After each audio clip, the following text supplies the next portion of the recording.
All right, we are live. Hey, everybody. It's Hello. Talking Movies with Sean. I'm Sean. I'm Kenny. That's Kenny. And we're with our special guest, Jim, from Jim's Movie Channel. Welcome, Jim.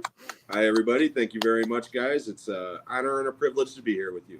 I was going to say, you're our first guest ever on our fourth show. So, Yeah, I've been watching you since the beginning, so Oh, thank you. I know how honored I should be. And I truly am.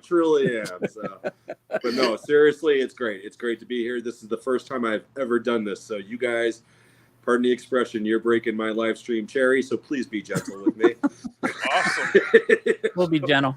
I'll put the gloves on. I already sang Neil Diamond Shiloh to Sean when we got on before. So No serenades are necessary, Kenny. okay, I was going to say, if you want to go down to Neil Diamond, girl, you'll be a woman. We can do that. Just don't start playing dueling banjos and telling me I have a pretty mouth, Boy, it's so nice to know that we started this channel off with class. Yes, you guys we're right all about now are double here. thinking the idea of inviting me. Well, we've Hey, already Mike got some people in the and Mr. chat. We've Dan. got Mike and Mr. Dan. So, hello, guys. Dan, Mike, how you guys doing? Yeah, Dan's awesome. And so is Yes. Mike. Yeah, you watched their videos, Jim. You can get down a rabbit hole really quick. Oh yeah, I've been subscribed to both of them for quite some time. And Yeah. me and Dan, we go back and forth on my channel all the time. I mean, yeah, he's a great guy. So is Mike. They're both great guys. Awesome. Another one of my regulars, D, is in here We from the got movie D. bay. Hey, Yeah. all right. Hey, D. Glad Right, to D? have you here. We got Eastwood for Life Oh, fan. Carlos, there's my man from the UK. Oh, awesome. Yeah, Carlos. I've heard you talk about Carlos before. Carlos is Awesome. one of the best. Everybody, please get on his channel. He just put a pickup video today, and some of the pickups he got, oh God, I want. But Nice. Carlos is definitely one of my best and closest dear friends on YouTube. He's just an awesome guy, Oh, that's great. and so is Dan. I mean, yeah, I've known Dan longer than Carlos, but Carlos, Oh, okay. I love Carlos's comments on my channel because he always leaves like paragraphs about that long. That's But awesome. they're always like awesome, it's great. Yeah, both of those guys are awesome. Awesome. So I'm sitting in my garage. If you see me swatting flies around, I'm sorry. Oh, okay. My grandson's getting ready to go back to school this week, and when he does, I'll get my studio back. But right now, Oh, okay. Papa Jim's been relegated outside. So Gotcha. We got Victor. Just saw Madam Web. Oh, I boy. have not. I have not either. I Kenny. have not. Kenny That's has. Yes, that's basically the 2000s version of Leonard Part 6. Basically with the product placement. Please in bring it, it back. PTSD. Oh, okay. We don't want to talk about any kind of Bill Cosby's theatrical effort, with the Yeah. possible exception of his stand-up movie himself. That movie was great. Yeah, Yeah. that was good. But That was Leonard Part 6 and what was Ghost Dad. Ghost Dad. Oh, Oh, yeah. God, yeah. Although Ghost Dad, I think, was slightly better than Leonard Part 6. Leonard Part 6 was one of the worst movies I ever saw. Oh man, I remember renting that, and it was like I remember saying to my mom, "Man, we saved about $20 for the three of us to go to the movies." No, I saw that one theatrically. Oh, I don't remember if I paid for it or not, but yeah, I definitely saw that one theatrically. Carlos says that they also do a live stream called the Talking Movies live stream, but it's not the Talking Movies with Sean and Kenny. See, That's it's true. different.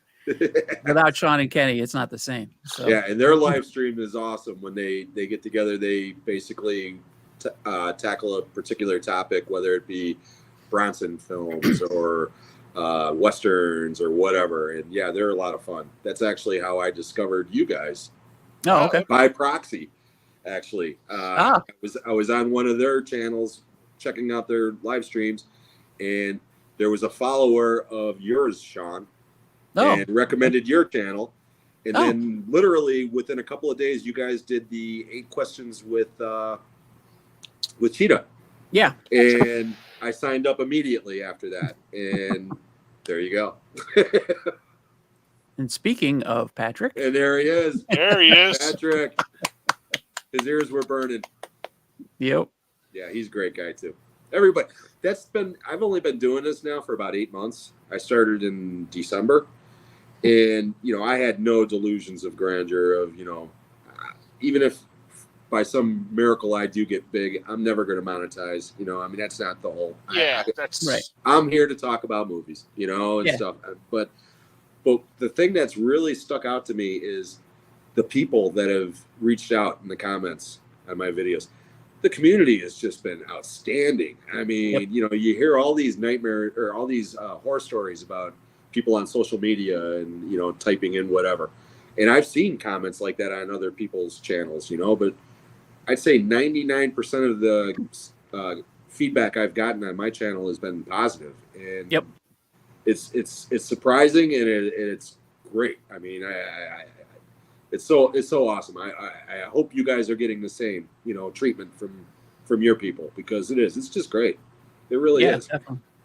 Definitely. Yeah, I think out of the three of us, I have the lowest number of people, but like I constantly get the same people like over and over again, and I appreciate that more than just say like one new follower dropped off, because in those like you just said, in those paragraphs, they like literally explain to you, talk about the movie, and that's basically why I did it. Before my mom passed away, she said, I think you should go on YouTube and talk about movies, because you'd be good at it.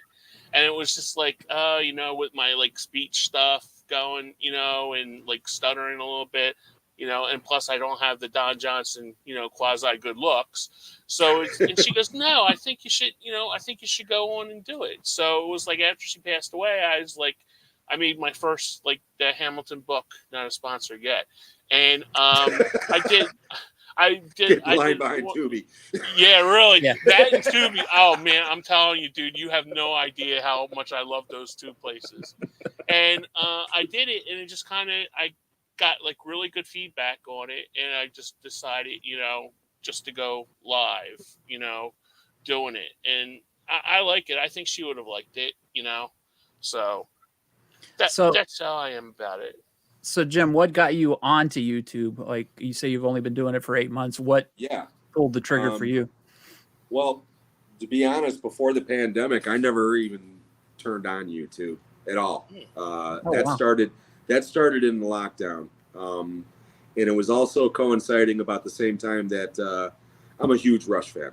I played drums all the way through school up until my 40s. So, and Neil Peart was like a god to me. Okay. I mean, just absolute worship the ground this guy walked on. Yep. And he passed away literally 2 weeks before the pandemic lockdown started sporadically. Okay. And it hit my area. At the time I lived in Illinois. I live in Wisconsin now, right over the border. But I was basically grieving, for lack of a better word, and started watching tribute videos and people react to Rush, Rush reaction videos. That's how it started. And after a while, I started looking at movie collection channels. And one of the first ones that I spoke to is a guy named Eddie, Movie Collector 623. And I subbed to his channel. We started talking back and forth. And he was the first person who actually encouraged me to get on YouTube and show him my collection. He said that if nothing else, he just wanted to see what I had, because we were constantly talking in the comments, and I would give him suggestions and back and forth, kind of like what we do together, and it just started from there. And quite honestly, when I first did it, if you go back to the first 20 videos I did, they're horrible. The audio is so bad, okay? And I just won't shut up.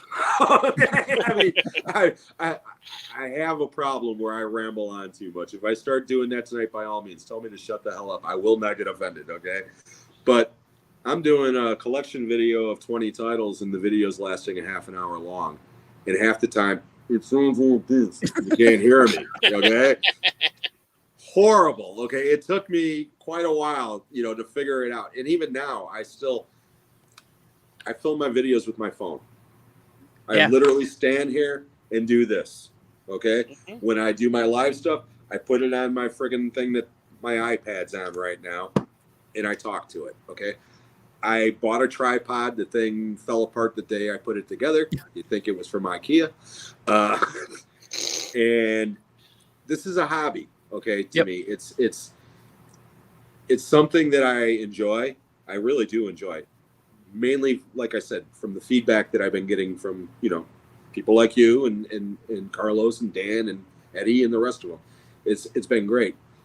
But what's really been nice is like a couple of weeks ago when I was on your, in your chat, mm-hmm.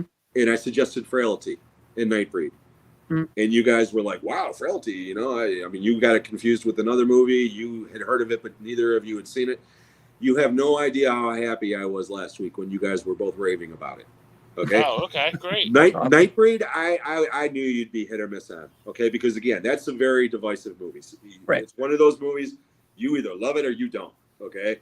Frailty, on the other hand, it's one of those almost universally loved movies if you actually get to watch it. You know, I mean, again, I've been pushing that movie for years. And again, people will be like, "Oh, Bill Paxton, I love Bill Paxton in Aliens or Weird Science or half a dozen other movies," and it's like, did you ever see Frailty? No, what's that? He directed. Right. He directed it. I mean, same thing that you guys said. Holy shit, we had no idea. I mean, yeah, he only directed 2 films in his entire career, and the other one he didn't appear in, as far as I know. It was about high school football or something like that. Championship season or something. I never saw it, to be honest. But Frailty, again, it's one of those slow burn movies that I saw theatrically in an empty theater. I mean, I paid for it. There was like maybe 4 other people in the theater, and it stuck with me. And again, it's just one of the benefits from having this channel. And again, talking to guys like you, talking about movies that each other haven't seen, or, oh wow, I haven't thought about that movie in forever and shit. I mean, I just get off on that. I've always gotten off on that. I mean, people always say, you should go on Jeopardy. Why? Because I know all the movie questions. I don't know anything else on Jeopardy, but I mean, because movies and music are the 2 things that have been a constant my entire life, and I'm obsessed with both. So sorry, I'm rambling. No, you're not. No. That's what we got you here for. Golf. Golf. Yeah, it was the greatest game ever played, with Shia LaBeouf and Elias Koteas and Stephen Delane, who I do not know, but I recognize. Thank you, Victor. Yep. Thank you. Yeah, I knew it was a sports movie. I just could not remember it. I know I never saw it. And knowing that Shia LaBeouf was in it, maybe that was the reason why. I'm not a big fan of his. You know what? I wasn't a big fan of his either when he did like the Transformers stuff. But man, that Peanut Butter Falcon movie. I still haven't seen that. That's a beautiful movie. It's really a beautiful movie. And I was like, I had my mom watch it. She liked it and stuff like that. And it was like, I really thought this kid was going to get his crap together, and it just never, got with it. It's a shame. What was the? It's escaping me now. He was one of his first. It was before Transformers. It was like a Rear Window takeoff. Disturbia. Oh. Disturbia. I actually liked Disturbia. That was the first time I saw it. Yeah. I thought that was decent. And that was pretty good. I think the main reason was because David Morse, played the villain in it. And I love David Morse. But I remember he was actually really good in that movie, and Carrie Ann Moss is in that movie too. Mm. Wow. I haven't seen that movie probably since it came out. I can't believe I actually remember it. 2007? Was that? When was that? Was that Disturbia? Was that 2006, 2007? It was in the early 2000s. I know. I was going to say 2001. I don't know. I can't remember. Yeah, I saw it theatrically, but I haven't seen it since, to be honest. So, yeah, it was probably, if I had to guess, I would probably say 2002, 2003, somewhere around there. Look at that I'll have to start cheating and going on my phone with the IMDb here in a minute. 2002. We're both wrong. 2007. Oh, I got it. Yeah. Yeah. Shut up, Sean. Sean's up 1-2-0-2-0. One love. For all of you that are keeping score at home. Yeah, Patrick and Victor are both talking about Holes too, and now Mr. Holes. Dan said, I wasn't in the age group for Holes, but yeah, the woman that I used to date at the time, she had 2 kids, and they watched that movie on a loop. I mean, they watched that movie all the time, and I saw bits and pieces of it. When I saw of it, it was fine, but I've never actually seen Holes. Yeah, I haven't seen it either. Neither. We're all in that demographic. Fury, absolutely, Dan. I forgot he was in Fury. He actually is very good in Fury. Everybody's great in Fury. Yeah, I have not seen Fury yet, and I'm mad at myself for that. That's a good one. That's a real good one. Excuse me. Mm-hmm. Speaking of good ones, I know last week we mentioned it. Did you guys happen to track this down? I could not. I even tried to get it on the eBay. Yeah, I wasn't able to get a legal copy. Let's put it that way. Bummer. All right. I might be able to hook you up with that, gentleman. Okay. Because I'm telling you, this is the movie, without a doubt, that I have been pushing more for the last 20 years than any other film. Without a doubt. And again, it's going to be very hard to see. But remember how I said that it was our Full Metal Jacket before Full Metal Jacket? Yeah. R. Lee Ermey. I can't see if you can see him or not, but right there, he's talking to Stan Shaw. And he is a decade younger than in Full Metal Jacket. Wow. And this movie is even structurally like Full Metal Jacket. The first half of the movie is in boot camp, and then they go to Vietnam. And like Full Metal Jacket, the best half of the movie, without a doubt, is when they're in boot camp. Once they go to Vietnam, it's still good. Okay, I mean, Full Metal Jacket is a great movie. Okay, but this one, it's comedic in tone. But I'm telling you, it's such a great movie. It is just such a great movie. And do you think Kubrick copied the format for that? No, because Full Metal Jacket's actually based on a novel. Oh, okay. Which the name of the novel escapes me now, but I know it is based on a novel. I think that he might have been inspired to cast R. Lee Ermey because of that movie. Because R. Lee Ermey at that point was like a military advisor on films. Okay, kind of like how Dale Dye, I don't know if you know who Dale Dye is, but Dale Dye took over military advisor roles for every military movie from the early 80s all the way to the 2000s. Okay, and he even appeared in quite a few of them. All right. Thank you, Dan. That's correct. The Short Timers is the name of the book. Thank you, Dan.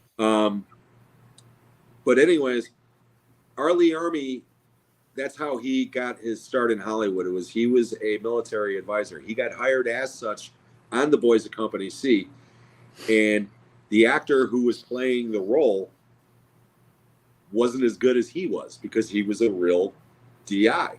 And he had just gotten out of the Marines. Like, he was living in the Philippines as a retired Marine at that point. Okay. Wow. And got hired to be this military advisor. And Sidney J. Fury, the director of that film, loved him so much, he cast him. He fired the other guy, cast him. And he more or less plays the same character that he played in Full Metal Jacket, but more realistic. He's not beating the shit out of people. He's not choking people. He's not, he's in their face. He's yelling at them. He's screaming at them. He's insulting them.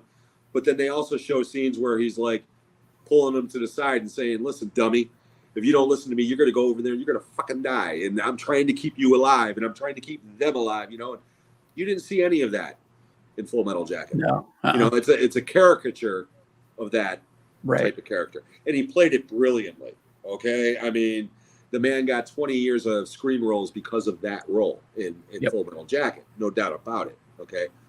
But when people say, oh, I love Full Metal Jacket, that DI, that's the movie that he got his start, it just infuriates me because it's like, you have no idea, because I know it's blasphemy. I prefer The Boys in Company C. It's Full Metal Jacket's a masterpiece. Okay, Yeah. It's a Kubrick movie. Okay, I'm not saying that Boys and Company C is a better movie. I enjoy it more. Yeah. Okay. I mean, there's parts in Full Metal Jacket that, quite honestly, I still don't get. You know, I've seen it 100 times, and I'm like, why are you lingering on this shot? Why are you doing this? You know, I don't feel that way when I watch the other movie. It's just, it flows. It's just so entertaining. But yeah, if you guys can't find it, I'm gonna find it for you. I'm telling you, I really want you guys to see that movie. It was hardcore on HBO all the time in That's like the how I saw early it. 80s. Yeah. That's how I saw it originally. And I may have seen it, but I don't remember it. Yeah, and my brother told me about it, and I mean, I saw it. Maybe that's the reason why I love it so much. I saw it before I saw Full Metal Jacket. Okay. But I saw Boys and Company C maybe in '81, maybe. Okay, when HBO first started to get big, where I was, anyways. Yep. And that's when I found Slapshot from my brother. Mm-hmm. That's when I found that one. A bunch of movies like that. Here's another one I brought out. As I drop it on the floor. The Silent Partner with Elliot Gould. I had picked that. Somebody had, it might have been you that recommended it, and I bought it on the Kino sale, the last Kino sale. Did you watch it? Yes, I did, and I loved it. And I told Sean about it. Thank you. I told Sean about it. He did. Somebody else did too. Because I could not get over John Candy was in that movie, and I'm a huge John Candy fan. I have not picked it up yet, but yeah. When I saw this movie originally, I didn't know who John Candy was, because again, this was another movie I saw on cable around that time, and Second City TV was just starting to become a thing. You know. Yep. I saw this because Elliot Gould, who I always liked, but me and my brother were talking about Christopher Plummer. And I was like, yeah, I love Christopher Plummer. You know, he always plays, you know, like The Sound of Music and stuff. And he was like, no, he plays a great villain. And I'm like, yes, Christopher Plummer playing a villain. And this was years before, you know, he kind of did that a lot. And he showed me that movie. And oh my God, Christopher Plummer is scarier than most mass killers in slasher movies. I mean, he's terrifying in that movie. Yes, he is. It's a great film. Great film. I'm so glad you enjoyed it, Kenny. Yeah, I did. I really did it because I was telling Sean about it because I was like, "Did you know John Candy was in this movie?" He's like, "No," and then I was like, no idea. And it was not a comic role. It was a serious role, and I was totally blown away by that movie. He is so young too. I mean, yes, he is so young. It don't even look like he can grow a beard. I mean, no, you're right. Like he's maybe 22, 23 years old. I mean, he's. I'm sure he was older than that, but he looks like really young. You know? What cracked me up about that movie was a bank in a mall. And when I lived in South Jersey, we had a bank in a mall in the 80s. Yeah. You know, and it was just like, it's real. I like watching those movies like from the 70s, especially the 70s and 80s kind of, because it's like when you grew up there, you remember those stores, you know, and you remember like, in the 80s, the mall was the place to go on a Friday and Saturday night, you know, because you hit right at Spencer's and every kid your age was in front of Spencer's and KB. Yep. You know, there was a mall by my house. It was a double-decker mall, okay? Oh, wow. And on the top level, there was an Aladdin's Castle arcade, okay? Like the old school arcade. Yes. Below that, directly below that, was a Spencer's. And across from the Spencer's was a store called the Joker's Wild. And basically it was all magic, practical jokes, type of shit that Spencer's would end up doing, okay? But this store was awesome when I was a kid. I mean, I was like 10 years old going in there. And, you know, when you're 10 years old, that's the type of shit you love, you know? But, yeah, the Aladdin's Castle, I was talking to my mom about this. If I took every quarter I ever put in a video game, and I'm not even including the consoles, okay? Right. I mean, because I've gone through plenty of those too, but just the quarters that I put in a video game, I could probably buy a house. Yeah. Oh, I'm not a right good there house, with you. but I could probably buy a house somewhere. Yeah. I mean, it's unbelievable. Especially when Pac-Man came out. Holy hell. Did you used to put the quarters on top of the machine on that like little slot that was on top of the light thing? Yeah. Next. Yeah. I call next. Yep. Yep. Like I said, I mean, as a matter of fact, when I started working at the movie theater, there was an arcade right down the street. So I would go there before I would go to work. And yeah, I was going through $5-10 a day at least, you know. And again, you add that shit up, and it's it's a lot of money. I probably spent more money on cigarettes than I have on that, but still, it's like you know, that's what I need to quit. I gotta get back to playing video games. Carlos had a good question. What's that? What's the movie that made you a movie fan instantly? Huh. Well, I covered it on one of my videos. My earliest memory of going to the movies was going through the drive-in. And I do not remember what the other movie was, but one of the movies, and I'm pretty sure it was the first movie on the bill, was Battle for the Planet of the Apes. There you go. And I don't remember the actual, I mean, I've seen the movie obviously a million times now, but I don't remember the movie itself that night. But I remember being so excited about going to the drive-in with with all my brothers and sister and my parents and seeing that movie, because I mean, I had the action figures and everything else. So even though I don't really remember the film, that's the one I got to go with, because again, that's the first one I actually remember. Now, the first movie I actually remember seeing, where I vividly watching the whole thing, is Earthquake. Oh yeah, Charlton Heston and George Kennedy and Victoria Principal, and that one was in Sensorround. I was going to ask if you saw it in Sensorround. You remember Sensorround? Oh yeah.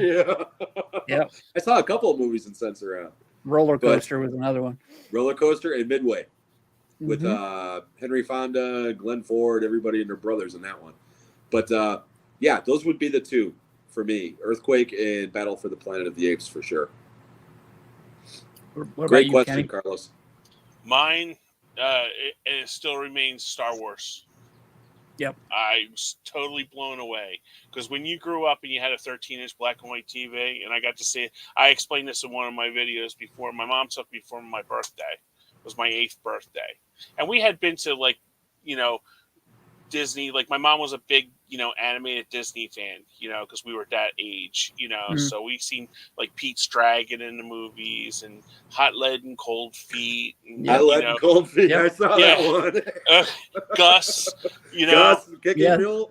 So, but I had been so I'm telling you, like, all those Apple Dumpling Gang movies and stuff like that. And I think, as a matter of fact, Apple Dumpling Gang, that and then the sequel was playing in a drive-in. Rides Again. Yeah, Rides Again. Yep. So I think they were playing it, but I remember I was 8, and my mom took me for my birthday. And it was the only time that I ever went to the movies with just her, because it was always, your little brother comes with you, So it was, he stayed with my aunt, and while they were having getting ready for the party, and I had been torturing her to see this movie. Can we go see it? Can we go see it? She goes, no, that's not, and I was like, you're 8 and you're like, stupid. So she goes, okay, Ken, we're going to go out. And I'm like, oh. She goes, we got to pick up stuff for your party.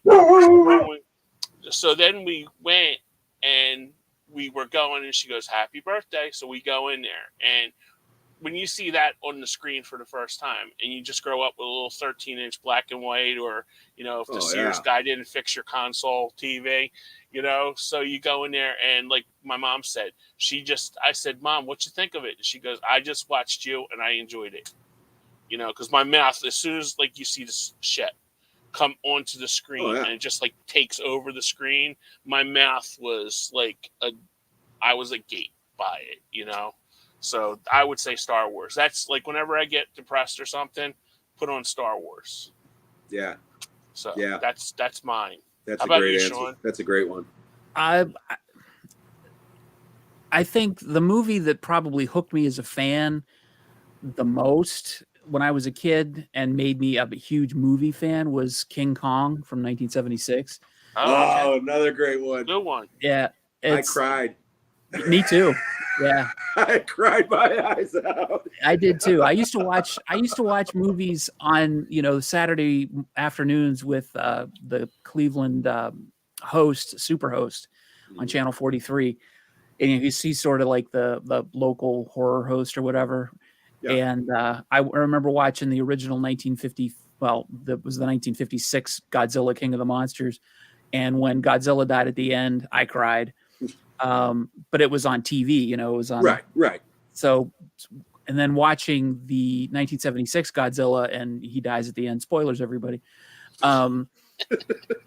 I bawled my eyes out, but then I fell in love with Jessica Lange and I wrote a letter to her and she sent me, or her PR people sent me a autographed picture back, which I wish I still had. That's awesome. That's great. It was a picture of her in King Kong's hand being held under the waterfall. Yeah. And that just sealed it. I was like, okay, I'm in, That is so awesome. But that would be it. And I realized today that that's not the greatest version of King Kong ever. 1933 by all means is the classic, but it's still my King Kong. Yeah. And I'll love it, warts and all, forever. Okay, I got a follow-up for both of you. Okay. For each of your answers. Okay, first, Kenny. Okay. Star Wars. All right, because I was 10 when I saw Star Wars, and blew my mind. Changed how I looked at movies. Okay, yep. I was already a movie fan, but that one changed how I looked. Mm-hmm. But let me ask you this, okay? Because you saw Star Wars at a young age, theatrically, blah blah blah. To this day, when the 20th century, well, not now because it's no longer a thing, but when the 20th Century Fox logo used to come up and fade before did you always expect a Lucasfilm thing? Yes. To come up? Yeah. And then wait for that. Dun, dun, dun, that scared the shit out of every kid in the world. Even today, I still get annoyed that they put A New Hope. Oh, don't get me going. On the scroll, because and it's funny when we went to see like 97.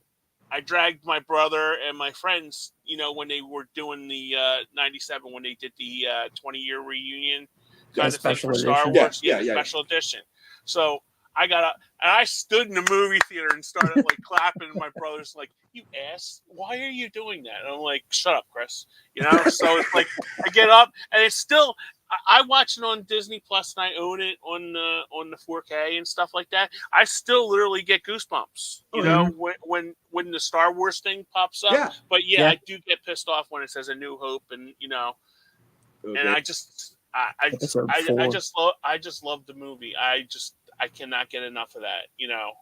Now my follow up to you, Sean, with King Kong. Okay, because you said that you cried just like I did. All right, yep. I was 9 when I saw that theatrically. The heartbeat. Oh yeah. Is that what did it to you? Yep. That's what did it to me. Yep. I was maintaining until that damn heartbeat started slowing down. And oh my God, my brother Dave, my oldest brother Dave, he must have been 17 at the time. Oh. He took me and a couple of my other brothers and my youngest cousin to go see that movie, and he had to corral 4 snot-nosed crying children on the way home into a like a 1976 Firebird. I mean, it was just I think about that all the time. It's like, oh my God, my brother Dave, my oldest brother, he didn't take me to a lot of movies, but he took me to some pretty big ones, and that's definitely one of them. He also was the first one to drive us to see Star Wars. Awesome. Coincidentally enough, it was because he was the oldest kid who had the license. None of the other brothers had a license, so it was like, hey, take your brothers, that sort of thing. Yeah. But now, Jim, did you see Star Wars in a theater or drive-in? I've seen every Star Wars movie at a theater, indoor theater, with the exception of Empire Strikes Back, which I saw at the drive-in. Oh, wow. Which I kind of saw at the drive-in. That's gotcha. That's one of my drive-in memories videos, and all I do is bitch about how dark it is. You can't see shit. Right. And my dad, okay, this is how cheap. This wasn't the movie theater that I ended up working at. This was a theater here in Wisconsin, actually. Okay, it was called the Kino. This theater was so crappy they didn't even run a second movie with Empire Strikes Back. They knew that they would get enough people in there without a second movie. Okay. Wow. So instead of putting a second movie on, okay, or rather putting a movie on before it, they ran about 30 minutes of Tom and Jerry and Bugs Bunny cartoons. And the whole time, my dad is going, why the hell did I pay money to watch this shit that I can watch at home? And I'm like, because Star Wars is coming on, Dad. You know, I mean, I was like 12, you know, going on 13. It's like, just deal with it. Well, because of that, they started the movie way too early. Okay. Mm-hmm. And if you have a dark, I mean, I know from experience, from my many viewings at a drive-in, okay, if you have a dark movie of any kind, okay, and it's the first movie, good luck. Yep. You're not going to see hardly anything, okay? Yep. If it's the second movie, you got a 50-50 shot. Okay. Aliens played at that drive-in that I was at, okay? It was the second movie. It played beautifully. You could see everything, okay? We had Legend with Tom Cruise. That was the first movie when I saw it. Couldn't see a damn thing. You could hear Tim Curry's voice. Wow. And you could see Tom Cruise chasing a unicorn in a field at the beginning. Literally, that was it. I mean, so yeah, dark movies are not fun at the drive-in. And Empire Strikes Back is my favorite Star Wars movie by a long stretch. Not that first viewing. No. Not that first viewing. I saw Star Wars, the first Star Wars, and Godzilla versus Megalon together at a drive-in. Wow. With my dad, and that was like my favorite double feature of all time. Wow. It's fantastic. How old were you with them? At the time I would have been 9. That's awesome. Yeah. See, that was fantastic. That's the sort of stuff that I love about the drive-ins. Okay. Because again, I grew years before I worked there. I mean, when I was a kid, there was literally 4 or 5 of them within a 20-mile radius. Wow. And then they slowly started to die out. Yeah.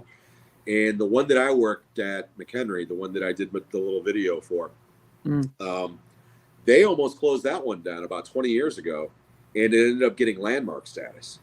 Nice. And because of that, that's why somebody else was able to purchase it as long as they were promising to keep it, operational and blah, blah, blah. And it's been open ever since.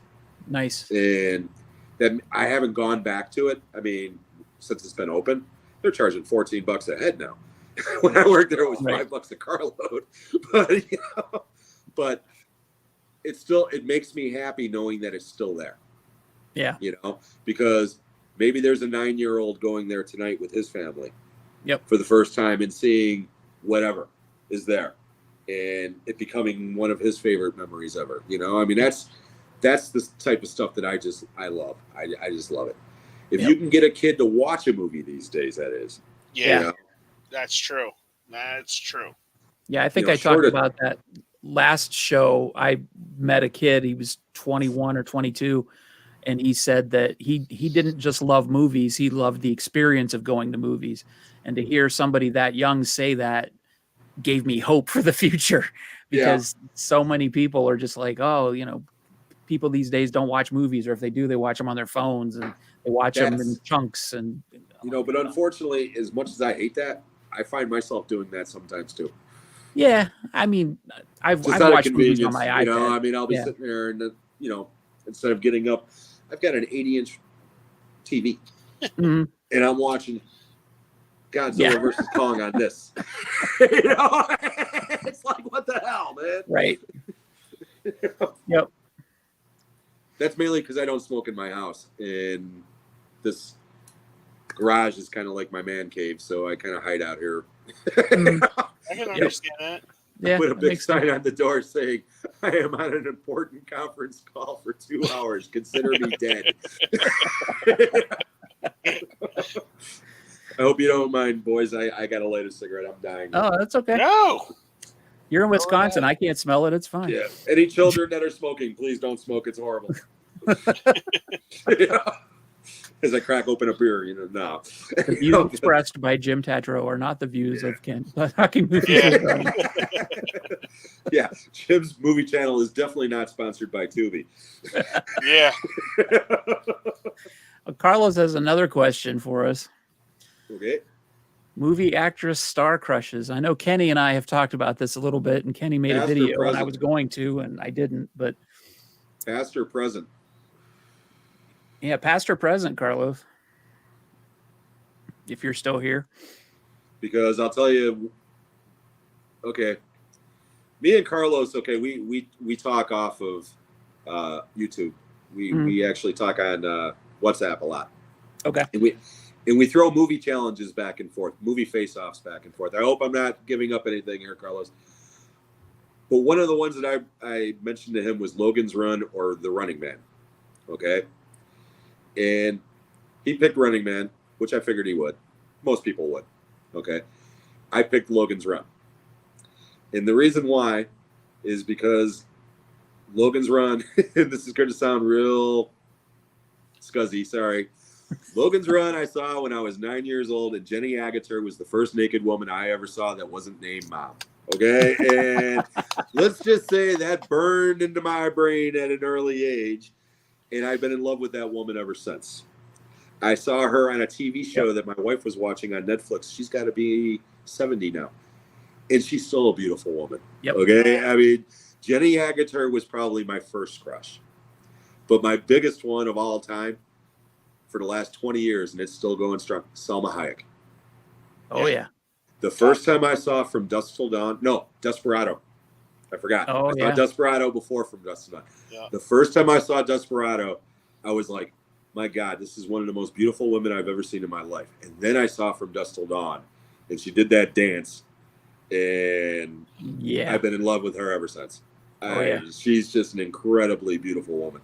So those would be my answers. Okay.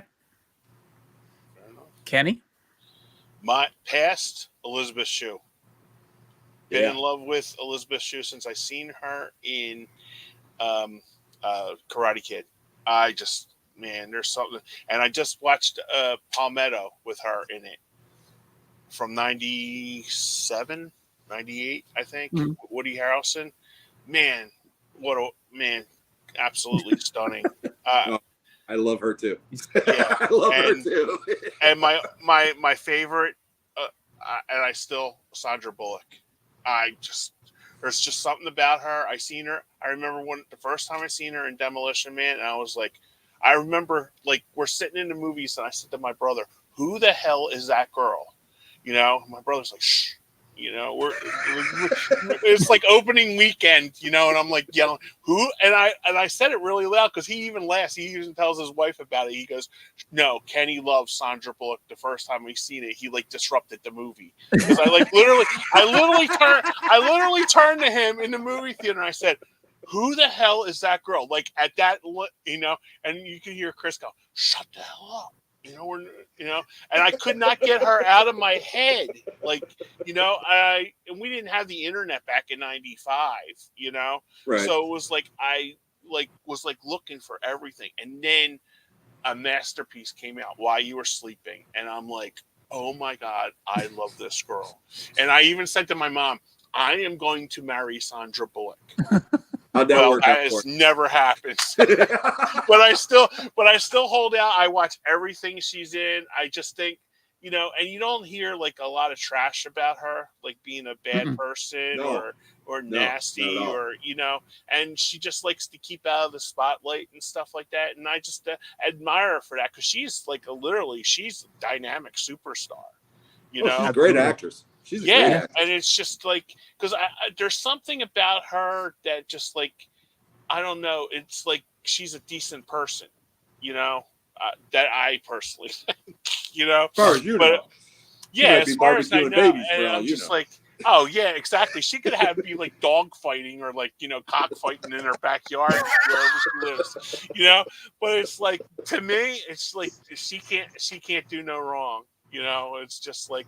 Because one of my friends, she'll send me. She goes Sandra alert, and she'll send me like snips from like pictures in the paper and stuff like that. And I'm like, and she's like, "You all right?" And I'm like, "Oh man, she's a goddess." You know, so yeah, I'm very bad with Sandra Bullock. You know, because even my niece is right. You know, Uncle Kenny from your future wife, Sandra Bullock. You know, Nice.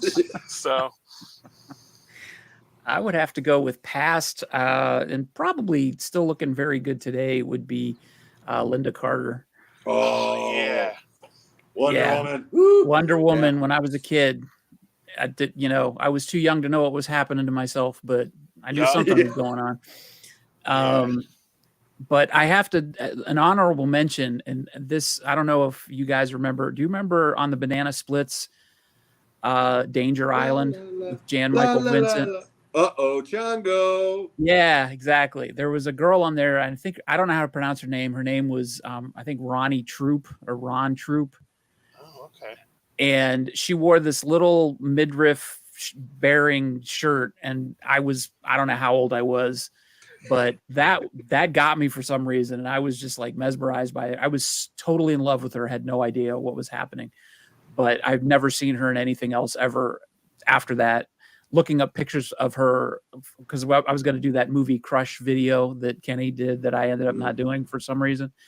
I could only find like 2 pictures of her on the internet, and most of them were taken from badly screenshot episodes of Danger Island.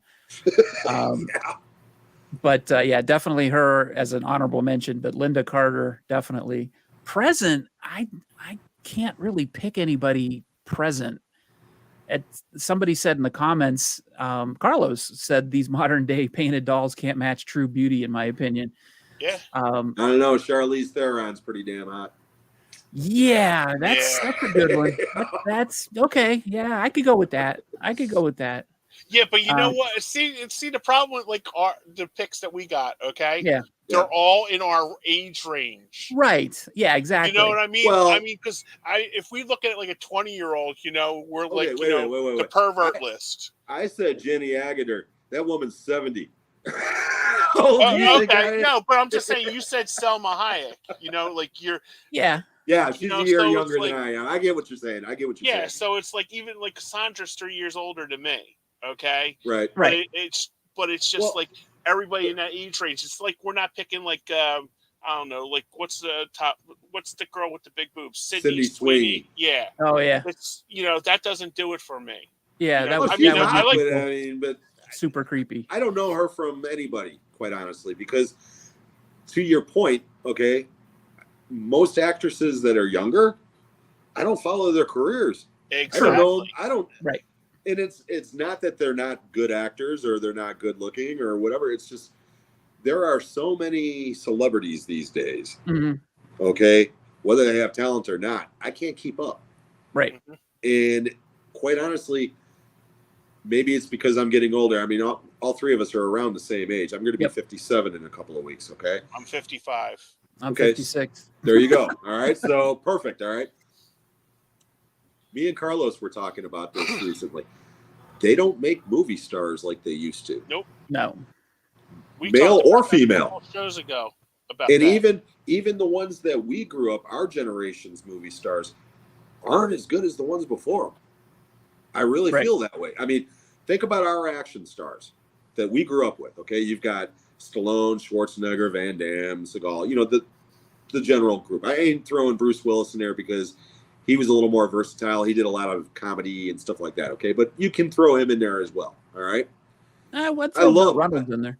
I love all those guys, but Burt Reynolds I would throw in with the earlier crew with Bronson and Steve McQueen and Lee Marvin and those guys. And it's like, I'm sorry, Clint Eastwood. You know, I mean, those are true movie stars. You know what I mean? Absolutely. 100 years from now, they will still be movie stars. Right. You know, some of these actors that are out now, and even the ones that we love so much, I can't say the same thing. You know, I mean, I honestly, I would think that the films would still be there in some way, shape, or form, but they won't be legends like they were. I mean, most kids have no idea. They've never seen a Humphrey Bogart movie in their life. Nope. But they know the name. Yeah. You know what I mean? Yep. They've at least heard the name or have some recognition of it. Yeah. You know, and those are just, you know, the action people. I mean, go further, you can go into the actors. I mean, who's this generation's Laurence Olivier? They're pushing this Timothy Chalamet guy like he's going to be the next big thing, and he may very well be. Okay, I've seen a couple of his movies. He's a fine actor. I'm not saying he's a bad actor. Okay, but how can you already call this guy the prince of acting for the next 100 years or whatever if he's only been in movies for, you know, less than 10? You know, I mean, that's the thing that I think it goes along with the short attention spans. Okay, that people have. Everything is about the new big thing. Okay, right.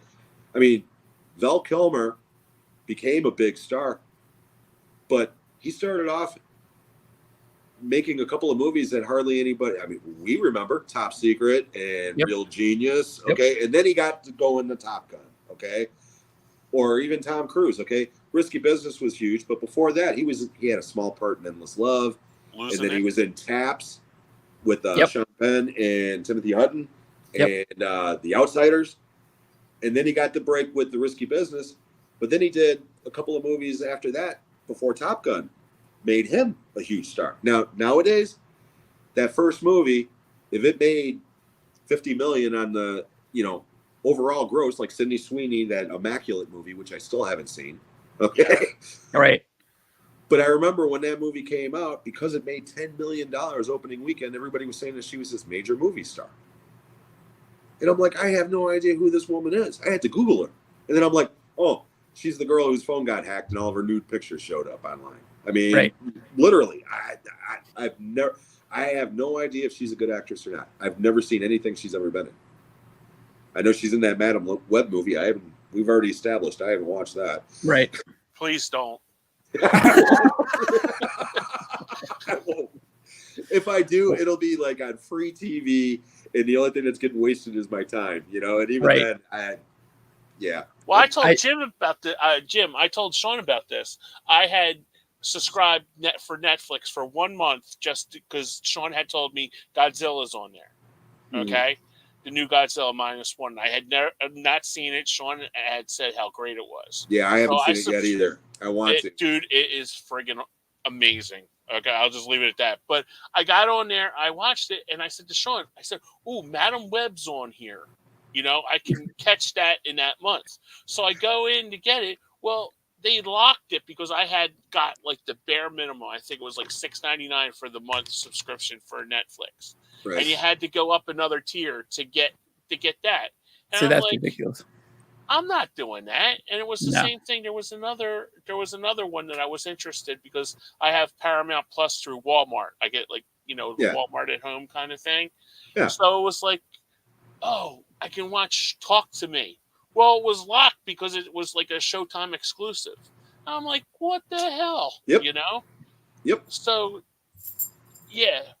But that it just doesn't make any sense. But please don't get Madam Web. we have some suggestions or comments of some of the chat room's picks for crushes. We've got. Oh yeah, I want to hear. I want to hear some of these. My buddy Steve. Hi, Steve. Hey, Steve. He's only got to say one word. Marilyn. Absolutely. We know that one, so definitely. And I love the profile pic, Steve. That's awesome.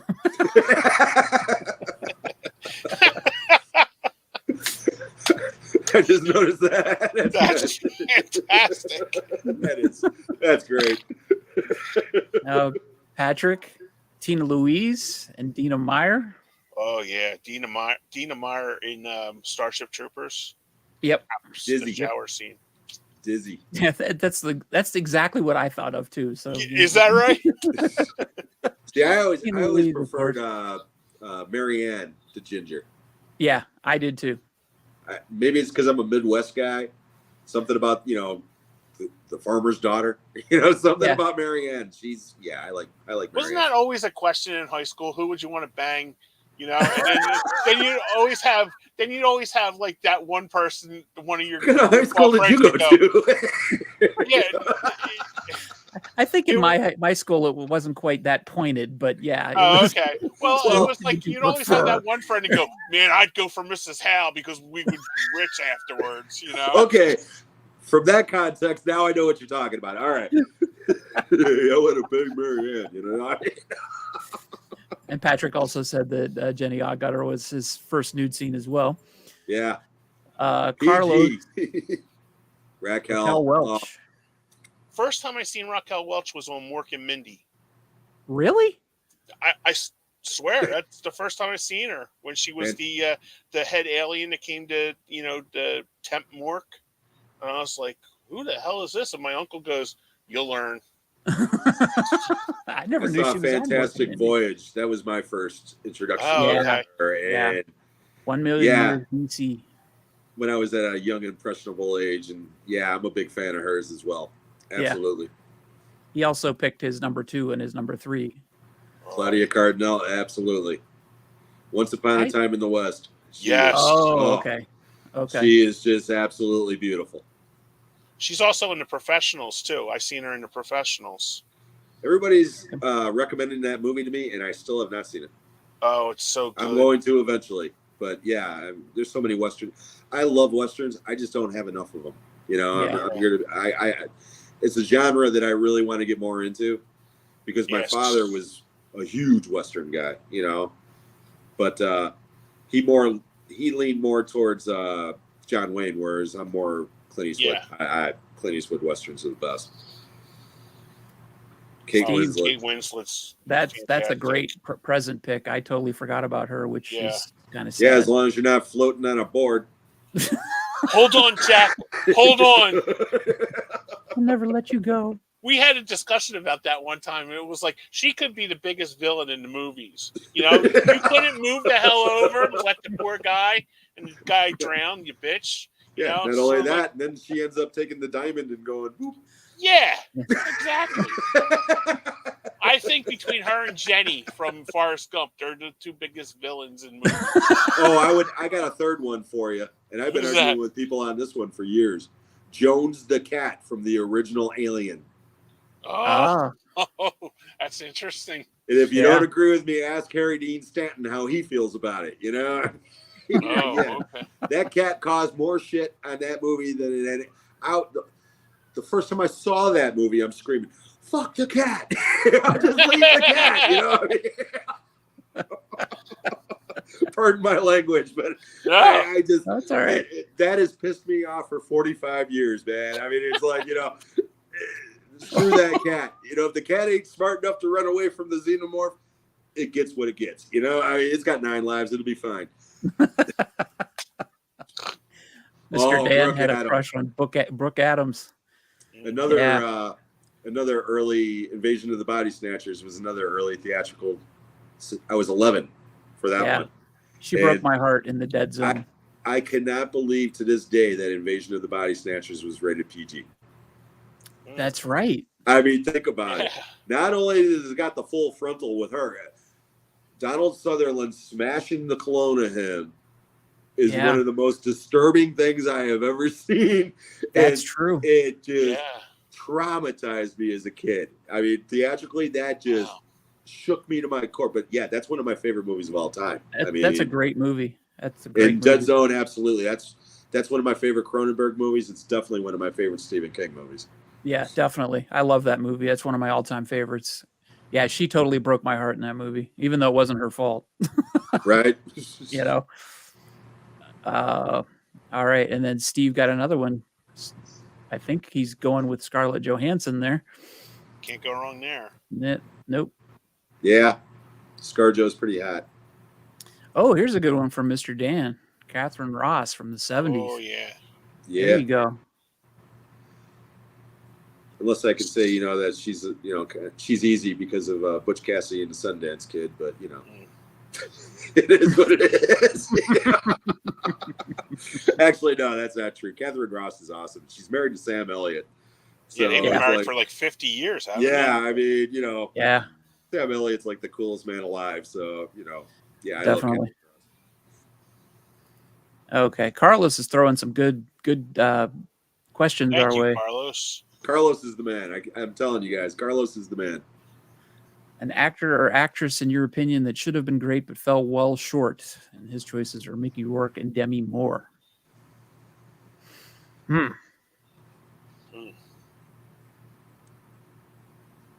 Okay, now,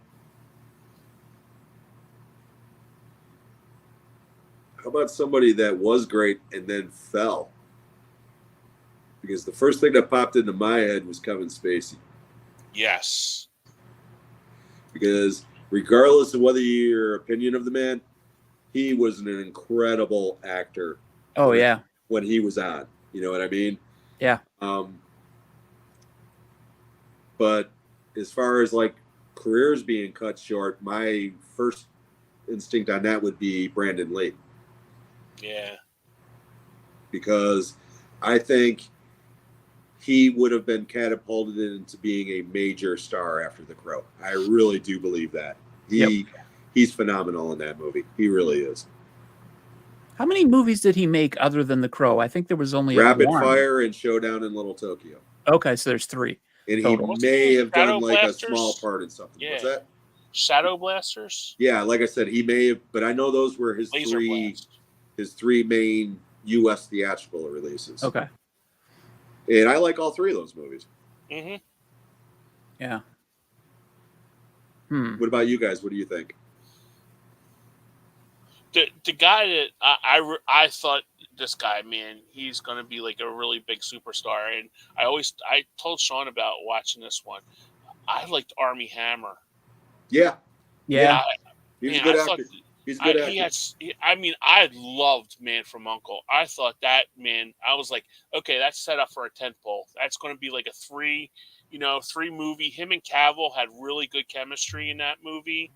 And, man, and then just all the stuff that came out with him later on, it's just like, what the hell, But, and even Lone Ranger got a lot of shit, with him and Johnny. I actually thought that was a good movie too. I couldn't get through that one. I couldn't. I tried. I haven't seen it yet. I tried. I couldn't. I didn't like the part where, like, Depp was in the museum and he came to life and with the bird and shit like that. But I thought the story was actually pretty. I thought the story was pretty good. It was, it was a popcorn movie. It's not going to save anybody's life. Yeah. But I thought, a good summer, blockbuster that they used to do. But I really thought he was going to be like a superstar, and then now he's. Steve likes the Lone Ranger. Yeah, thank you, Steve. I didn't see it, Steve. Yeah. My pick as far as careers being cut short, it's relatively recent, but it would be Jonathan Majors, who was Kang. Oh yeah. And because he had to think about who that was for a second. But I had to look his name up because I forgot what his name was so fast because I had just pegged him as being like probably the next big thing. When I reviewed Creed 3, because he was on a career high. He did Creed 3. He had what was it? Korean jet fighter movie. Was it? Oh, what the hell was it called? I want to call it Devotion, but that's probably not the name of it. Yeah, I think it is called Devotion. Is it Devotion? Yeah. It is Devotion. Okay. Yeah. He had that was doing pretty good, and then he had Kang going in Quantumania. They had him hyped up as the next big villain in the MCU, and then now it's Robert Downey Jr. again. Yeah, which I don't know how I feel about that. Yeah.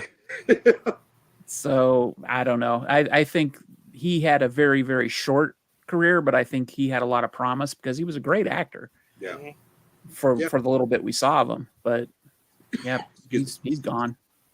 How about the actresses? Oh, Jenny Wright. Yes, I'm glad you brought her up. If you don't know who Jenny Wright is, she was in Near Dark. From Near Dark. Yeah. And A Wild St. Elmo's Fire, and Lawnmower Man, and a bunch of great movies. I'm Mad Man. She was great in I'm Mad Man. That's a great movie. That is a great movie. She was one of those 80s actresses that I just thought was awesome, and she just kind of her and Deborah Foreman. She was the other one. Yes. And the two of them, I thought were just fantastic. They were beautiful. They were talented. And then they just, I don't know if, Harvey Weinstein type people, kind of ruined their careers. I mean, who knows? There was a lot of stuff going on back then. Yeah. I mean, especially back then. Absolutely. But those two immediately come to mind when I think of actresses that I really wish I could have seen more from. Yeah. Jenny Wright, especially. That's a absolutely great one. Yeah. I always had a huge crush on her. Me too. was she in The Wall? Pink Floyd The Wall? Yes. Movie? Yeah, she played the groupie. Yeah. Okay. That's what I thought. Yeah, I had a huge crush on her when I was younger. And her and Jenny Agutter, to be honest. That's like, if I had a type, that would be my type. Yeah. And again, very talented. I mean, both of those women were just great actresses, Yes. I mean, regardless of the movie. Right. know? Yeah. Man, actress, that's going to be hard to top that one. Sorry. No, that's fine. That's a great choice. That's a great one. Mine's Sean Young. Oh, yeah. Yeah, Sean Young. Man, I thought Sean Young, especially after she did No Way Out with Kevin Costner. I love No Way Out. That movie is so good. Love No Way Out. That is a great movie. And she Will is Patton so is damn great in that sexy. movie. Oh yeah. And she is so incredibly sexy in that movie too. Did you ever see The Boost with her and James Woods? I never seen that. It was on Hamilton book a couple months ago, and I almost picked it up too. It's a tough watch. It is a tough watch. Yeah, I mean it's about cocaine addiction, Oh, okay. But it's a really good movie, and the two of them are fantastic. The two of them were dating at the time, I guess. Yeah, they were very. But they're really good together in that movie. I mean, like I said, it's not like a fun time, Yeah. It's like Requiem for a Dream. It's not a type of movie that I say, hey, you got to check this out. Okay, I mean, you watch that movie, you're gonna feel bad. The Boost, not as much. Requiem for a Dream is like watching a car wreck happening and you can't stop it. But I hated that movie. I really? mean, the acting was great in it, and man, the woman Ellen Burstyn. Ellen Oh, Burstyn, she was so great in that movie. But it was just like I kept on wanting to grab Marlon Wayans and just like, dude, what are you doing? Yeah, well, that was kind of the point, though. Yeah. I mean, yeah, like I said, that is not a feel-good movie. No. And anybody who can watch that movie, the ending of that movie, the last 5 minutes of that movie, and not feel sick to their stomach while watching it, there's something wrong with you. I mean, it's an effective movie. But I totally get why you wouldn't. A lot of people couldn't even get through it. Because I picked it up on Whatnot because I heard all these people getting like the 4K versions of it. Yeah, no. And I'm thinking to myself, why the fuck are you getting a 4K version of this movie? You're blowing like, oh no, it came in a steelbook, and these people have to have like steelbooks, right. of like these movies, and I'm like, you're blowing $40 on this piece of shit? There ain't no way I'm sitting and watching this again. I'm sorry. I like turned it off, and I literally I was like, like you said, Jim, your stomach was queasy after watching that, and it's like it's brutal, Yeah. I mean, it's brutal. Yeah. Put it this way, I don't have no 4K version of it. Okay, I got it on Blu-ray, and I got it at the Goodwill store for like $3, and I haven't watched it since it's gone on my shelf. Now I've seen the movie. Okay, right. I used to have it on DVD a long time ago, and then I ended up giving it away because it was one of those movies I was like, I'm never going to watch this again because it's so brutal. Okay. But when I saw it in the Goodwill store for $3, I was like, you know what? Even if I never watch it again, it's a good enough movie to put on my shelf. And I generally don't do that. Okay. Yeah. You sent me that video yesterday. Okay. Yeah. Wasn't that interesting? Yes, I did. But a lot of the problems that the guy was having, or collectors have, I don't necessarily have, because I'm not a collector, or I am a collector. I'm not a completionist. Mhm. Okay. I also have limited income. Yep. So when I'm going to buy something, if it's a blind buy, it's because it's got a 99% rating on Rotten Tomatoes, and I know at least 5 people personally that tell me that it's a great movie that I'm going to like. Okay. Okay. Otherwise, I'll try to stream it or watch it on cable or whatever first. Okay. Right. If it's a movie that I already own and they come out with a new edition, unless I am upgrading from DVD to Blu-ray, I don't buy it. As much as I want it, I don't buy it. Right. Because at the end of the day, for me, I'm about the movie. Yeah. And if the movie that I have, of course, I love special features and I love commentaries and I love packaging as much as the next guy, you know. But at the end of the day, it's about the movie. And if I've already got that movie on my shelf and I only have X amount of money to spend, and I could either buy that same movie again with new packaging and a new scan, for instance, or I could buy another movie that I like but doesn't have all the bells and whistles, but I really want it in my collection, I'm going to buy that one. Right. You know, I'm not going to buy the duplicate. I'll be right back, guys. Hold on. Okay. No problem. No, Jim, you're right about that. I've got one movie that I have more than one version of, and that's They Live. And the only reason why I have 2 versions of that is because I had the original Blu-ray steelbook of it. Mm-hmm. And then last February, when they did their last 4K sale or whatever month that was, they had the 4K Blu-ray steelbook for 50% off. And I loved the artwork so much. I was like, you know what? I got to do this. Right. So my original thought was I was going to take that original steelbook and either give it to my niece or my stepson, because whenever I upgrade, they get whatever copy, you know. But I figured, fuck it, they can fight over it when I die. With what they want. So yeah, that's the only movie I have 2 copies of. The only movie I have, it's the original 3 Star Wars movies. That's the only, because I have it on. I bought the in '97. What was it? 2004. They came out with the box set where the DVD. Yep. Okay, yep. I got that then, and then I got a deal on. I never had a Blu-ray player before. Okay, because it was just all DVDs. Because I had the PlayStation 3. Right. And that showed Blu-rays. That played Blu-rays. That's how I started with Blu-ray. Oh, okay, yeah, PlayStation 3. Yep. So it was like, and then my PlayStation 3 went.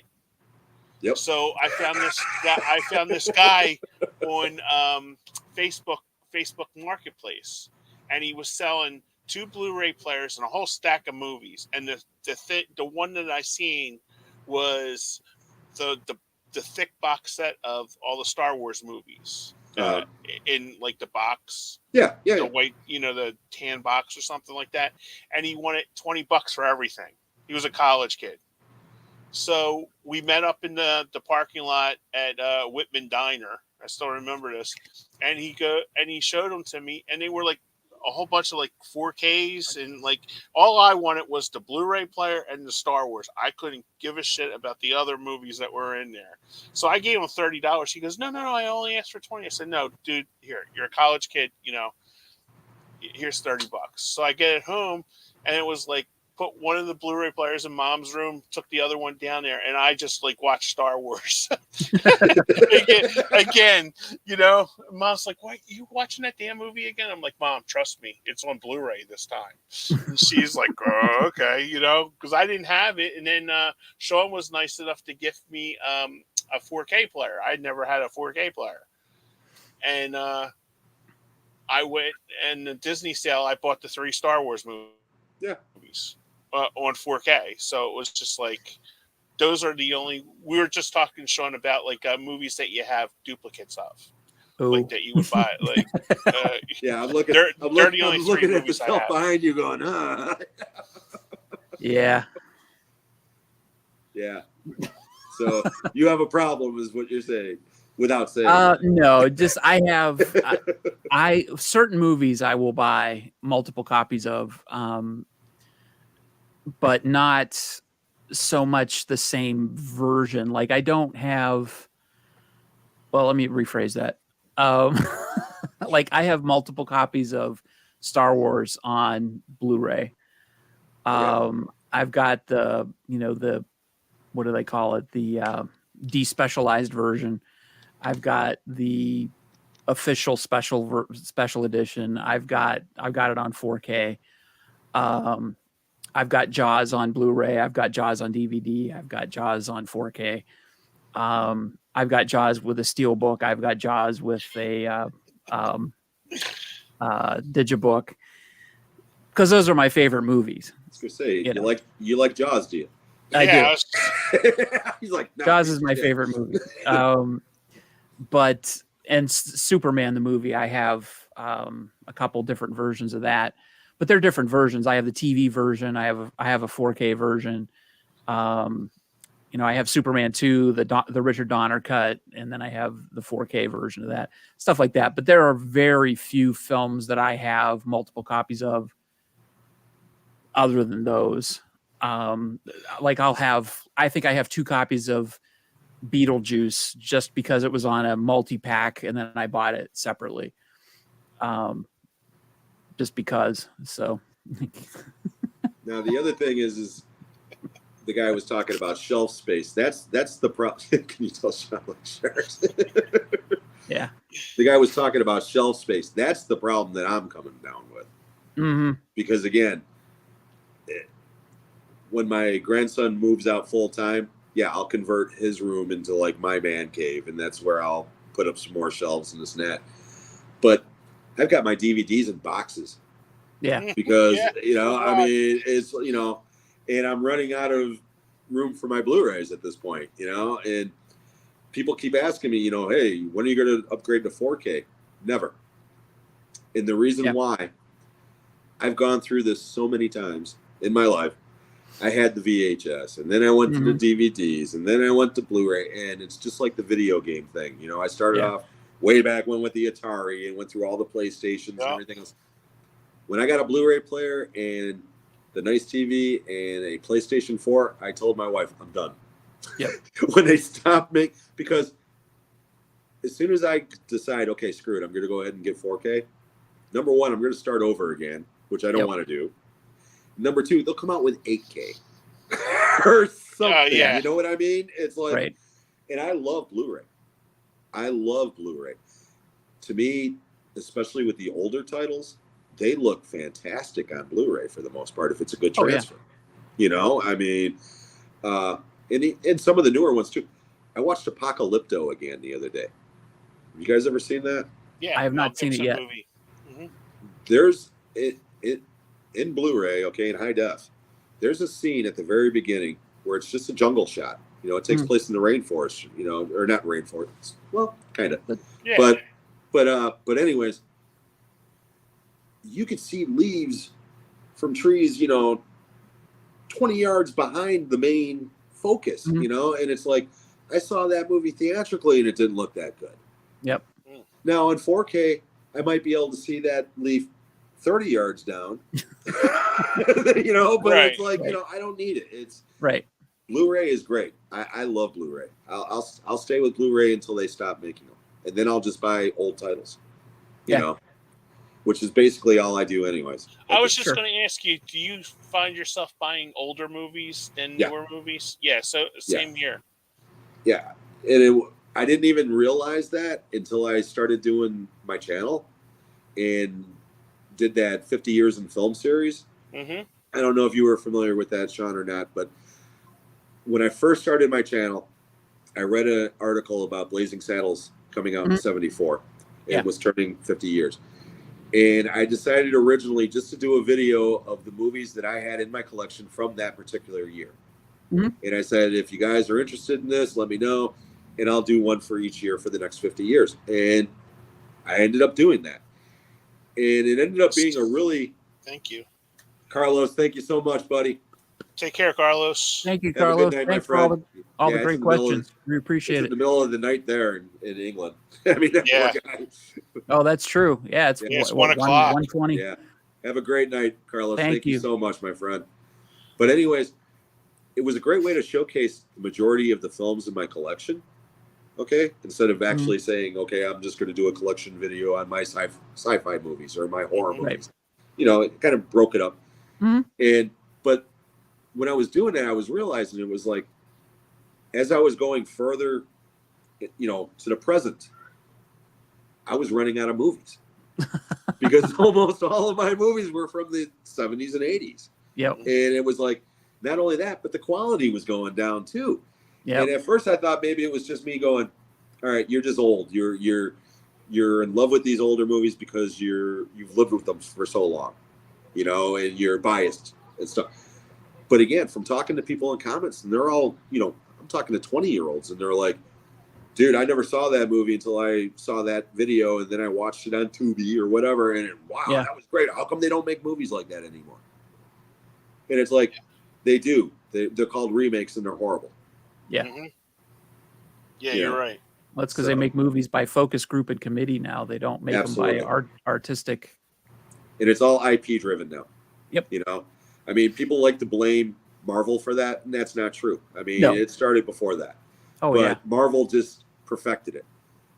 And now they're starting to face the backlash of that. Although I still haven't seen Deadpool and Wolverine. That's going to be my birthday movie this year. Oh, okay. But I've got serious superhero burnout. Yeah. But I really want to see that movie because I love the other Deadpool movies, and I loved Logan, Yep. and I like most of the X-Men movies. It was Yeah. just some of the most recent Marvel movies were just, you know, you were mentioning Quantumania, okay? What a piece of crap! I'm sorry. I was so disappointed with that movie. You know, it wasn't as bad as Love and Thunder, because that one God, really that was awful. That was awful. Oh God! I mean, I loved Ragnarok. I did too. So when Love and Thunder was announced and they were bringing back the core group from Ragnarok, I was excited. I was like, Yeah. this is going to be so great. And I remember watching that movie, and thank God I didn't see it theatrically. I would have walked out. I mean, Christian Bale's great in it. Yeah, he is. Oh, It's like two different movies. There's Yeah, the Christian Bale movie, and then there's the movie with the goats. that's a good way of putting it. The one I couldn't get over Russell Crowe because I had never seen it before, and I was watching it with my niece, and I'm like, is that Gladiator? And I went, and I could, the voice, Yeah. He And was I'm trying like, a bad Greek accent. Yeah. yeah, and I no. What shocked me was he strapped to a buffet during the whole thing because I couldn't get over how big he was in that movie. And I'm not a thin man myself, but I'm just like, Russell, what the fuck? Because when he's like standing on the platform and like my nieces were like, ooh, I could see his butt and all this stuff, like 13, Right. and I'm like, Russell, what happened? That was the whole time, the whole scene that, I had two little teenage girls Googling his butt. And I just kept going, what is going on with, Gladiator? And then my niece is like, Uncle Kenny, what are you talking about? And I'm like, this is that guy up there. And I'm showing him a picture on my phone. She's like, oh my God, he got fat. And I'm like, yeah. Did you see Unhinged, Kenny? No, I Russell Crowe? didn't. That's Yeah, a good movie. I saw Is that one. it? Yeah, I like that Yeah, one. but he's Jim, did pretty you big see in that Poker one too. Face? Poker Face with him? No, Mm-mm. no, I have not. Sean, don't buy it because I'm going to send it to you. Okay. It's a good one. It's a good one-time watch. I got it on Hamilton Book, Yeah. All right. and Is that a new movie? Newer? it's like 2021, Okay. and he's like a rich guy, like super rich, and he goes and he's getting married and he has all of his friends for a poker night.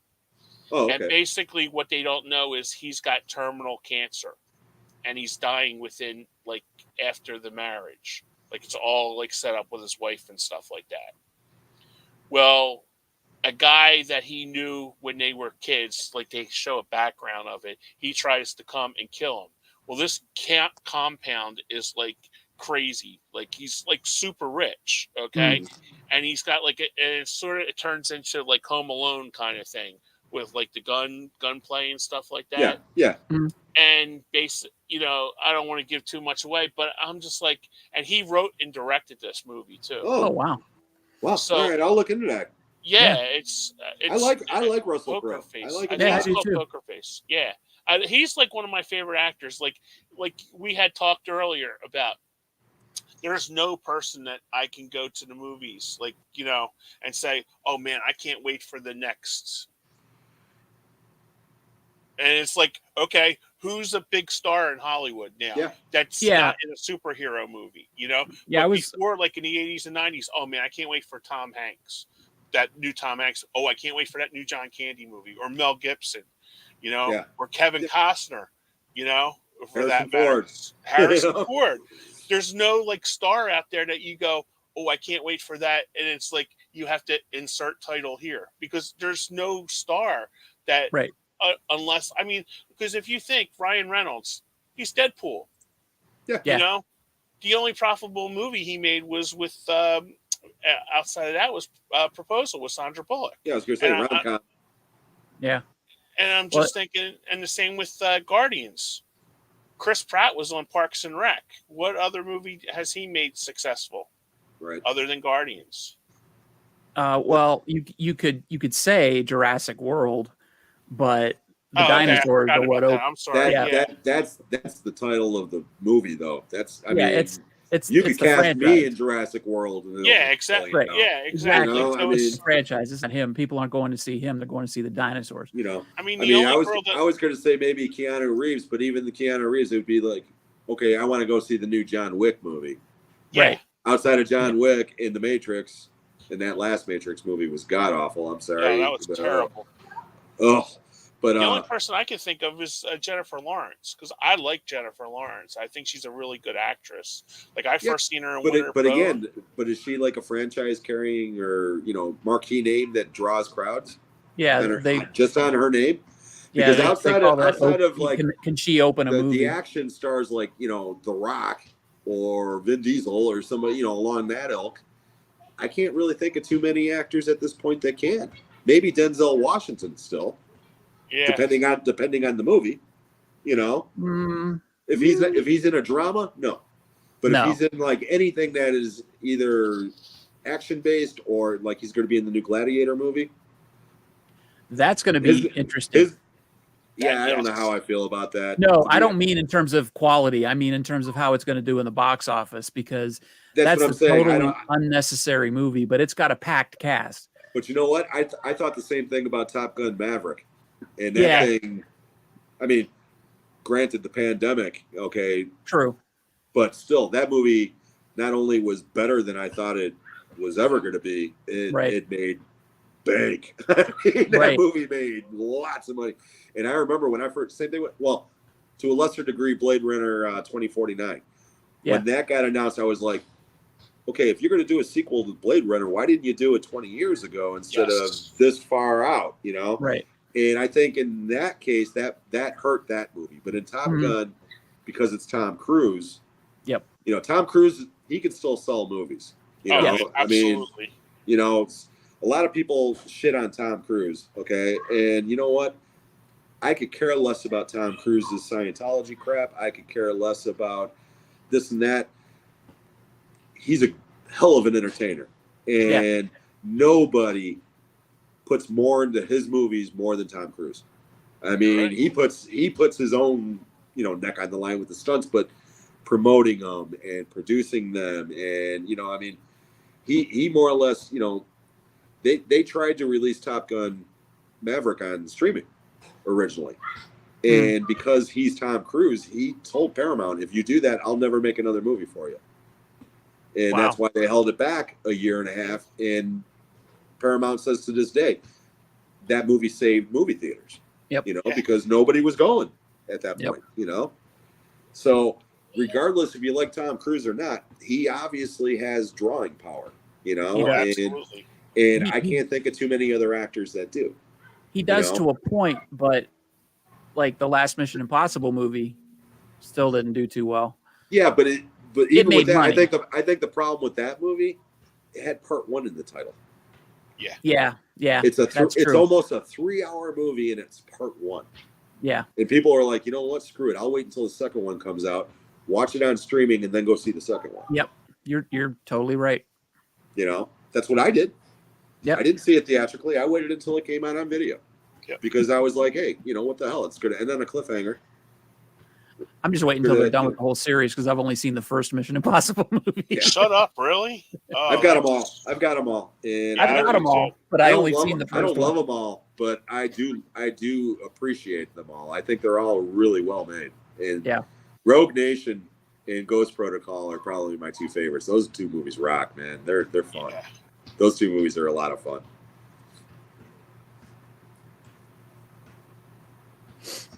Yeah, I'm sorry. I just won't shut up. No. I don't think he meant you.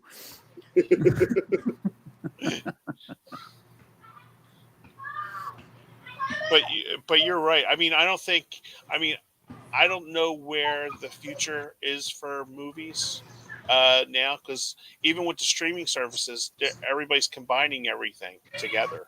Yeah. You know, Yeah. everything's merging, and I don't think. I mean, because I just don't know where it's going, and I think that's why physical media is important, because if these streaming services go away, those movies go away too. Yep. You know. Yeah, that's why I love physical media. Yep. Anytime anybody says, "Why are you buying that? You could just rent it," and I'm like, I like having that copy in my hand. Yep. Because regardless of what happens, if I change service providers, I change this, I still got that physical copy in my hand, and I've always felt that way. I hate the fact that you have to download music now. Yeah. I'm one of these old geezers that misses CDs. Yeah. Yeah. You know, I mean, I miss being able to open up liner notes and looking at stuff. You know, I mean, I'm a geek when it comes to shit like that. You know, and it's the same thing with Blu-rays. You know, people are like, you know, why don't you just get the DVD? Well, because the Blu-ray's got 2 extra hours of bonus features. Well, that stuff's boring. Well, not to me. You know, I'll sit there and listen to commentaries. You know, I mean, I love commentaries. You know, I'm a movie geek.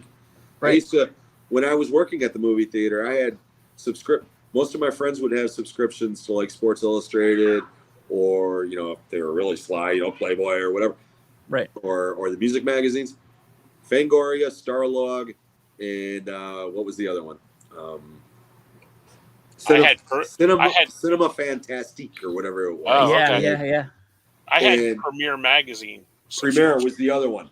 Premiere, when yep. Premiere came out, oh yeah, I definitely had a subscription to that one. Yep. I had Fangoria, Starlog, Entertainment Weekly for a while. Yeah, I had that all the time. Yeah. And the other one I used to get was Famous Monsters of Filmland. Yeah. Was that I always bought. I never subscribed to it. I'd always buy it at the store though. Yeah, me too. The Fort remember Ackerman monsters. Yes. I remember- Way back when. Yeah, the old one, not the newer one. But yeah, I remember Fangoria. going over to the auction and seeing Fangoria, and I didn't know what it was, because it would be right next to the Mad and Crack books that I would get.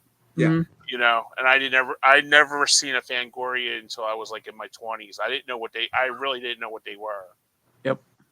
Well, my brother Greg was in the military out in California in the late 70s, and he mailed me my very first Fangoria, and it was the classic Scanners cover with the head Oh. exploding. Nice. And I had an entire crate filled of those Fangorias, and I lost everything in a fire, including a bunch of posters and those.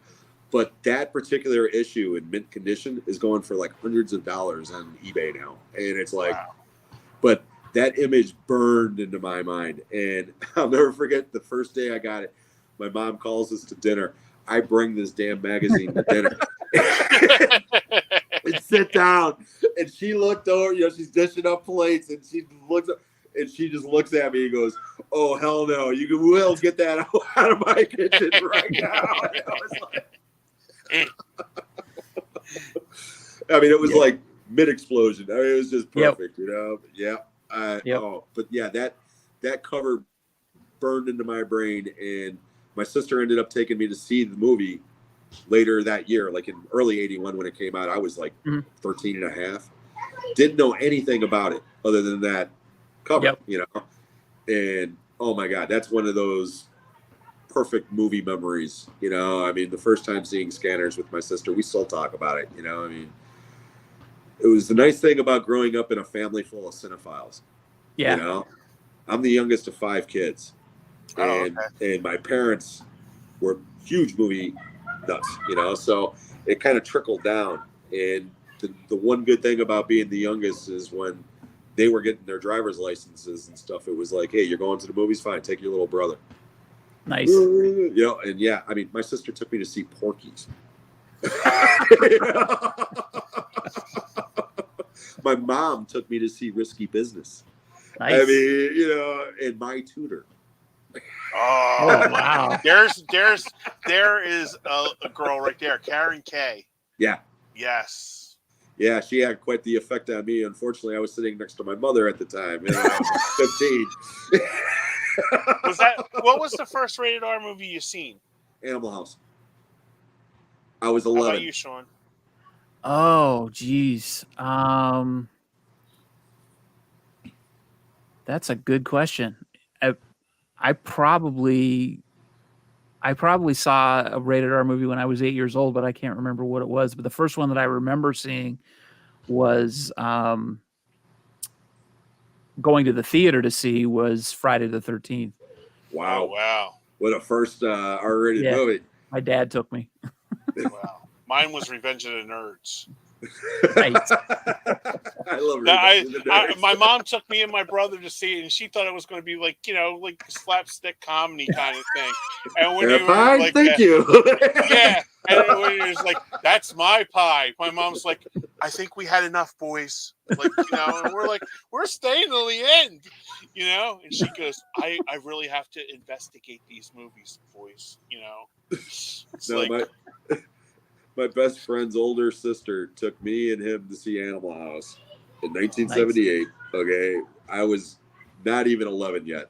And she was supposed to take us to see California Suite, which is a Neil Simon movie. Yeah. Oh, yeah. I remember Walter that. Matthau, right? And yes, Walter Matthau, Richard Pryor, Bill Cosby, great cast. Okay. But that movie was PG. And that was the one that she was supposed to take us to. And I was a big Richard Pryor fan, and I wanted to see that movie, okay? And the sister was like, well, I want to go see this other movie, Animal House. And me being this dumb kid, I thought it was literally that, a house full of animals, you know? Right. I was like, I don't want to see that stupid shit, you know? And then she told me John Belushi was in it. And I was obsessed with John Belushi at the time because of Saturday Night Live. Right. And I immediately was like, okay. Had no idea it was rated R. She had no idea what was in store for me and her little brother. And the whole time she's just watching us, and me and Mike are like, this is the greatest movie ever. You know, I mean, to this day, I have seen that movie more times than any other film. Wow. At least 350 times. At least. I mean, I can recite it backwards. I know every moment of that movie. When it came on cable, I watched it constantly. I mean, just constant. I've got it on my shelf. I've had it on my shelf for 5 years. I've never watched it because I've seen it so many times. I don't need to watch it, you know, but I know it's there in case I ever do want to watch it. But yeah, Animal House. You have it. Yep. I'm the same with Uncle Buck. When I used to work in the movie theater, I used to go in and watch Uncle Buck when we were waiting to close. And I've seen the last 3/4 of Uncle Buck probably 150 times, but I have it on Blu-ray. I've never watched it. That's my favorite movie of all time. Yes, I do. Yeah, I know I know you love Uncle Buck. Yeah, and it's like we watched it. We drove my mom crazy. We had got it on DVD. Because remember when they sold the DVD players and you got five free movies from the company that you got from? Uncle Buck was one of the ones that we got. Me and my brother sat there and watched the French version because we couldn't figure out the the audio remote. So we were watching this and he's like, "What? whatever they say in French when he's like, nope. And especially with the funny part of that when you watch it in French is like a lot of people hate this hat. When he's sitting there and he goes, and me and my mom goes, "You guys are assholes for watching this like that." And like my brother goes, "Hey, let's see if we can get it in Spanish next time." Drive her even more crazier with that, But we watched the whole thing in French. I don't know why we did it. I watched Scarface in Spanish because I wanted to learn how to swear in Spanish. It didn't really work, Oh, that's funny. I had this woman that was Spanish, a little Puerto Rican girl that I worked with, and she used to call me idiota, and I used to go, yeah. I had no idea what the hell she was saying, and my friend goes, she's calling you idiot. Idiot. And I'm like, oh, okay. And then she's like, idiota, and she would like smile at me, and I'm like, It's like the old Cheech and Chong bit. Hey, Bendecos, how you doing?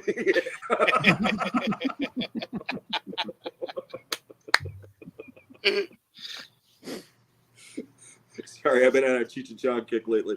I watched that the other night. Cheech and Chong's next movie. I love that movie so much. Yeah, I seen that video that you had done, and I was, I think I've only seen Nice Dreams. Oh, really? Yeah, that's the only one. I've seen that one and the Corsican Brothers, which stunk. Oh, God. Oh. Yeah, that's awful. I mean, at least watch Up in Smoke. Up in Smoke is great. Up in Smoke is a classic. Yeah. That Up in Smoke is the best stoner movie ever made. It's not my favorite one, but it's the one that all other stoner movies basically try to emulate, and it's so good. It is so good.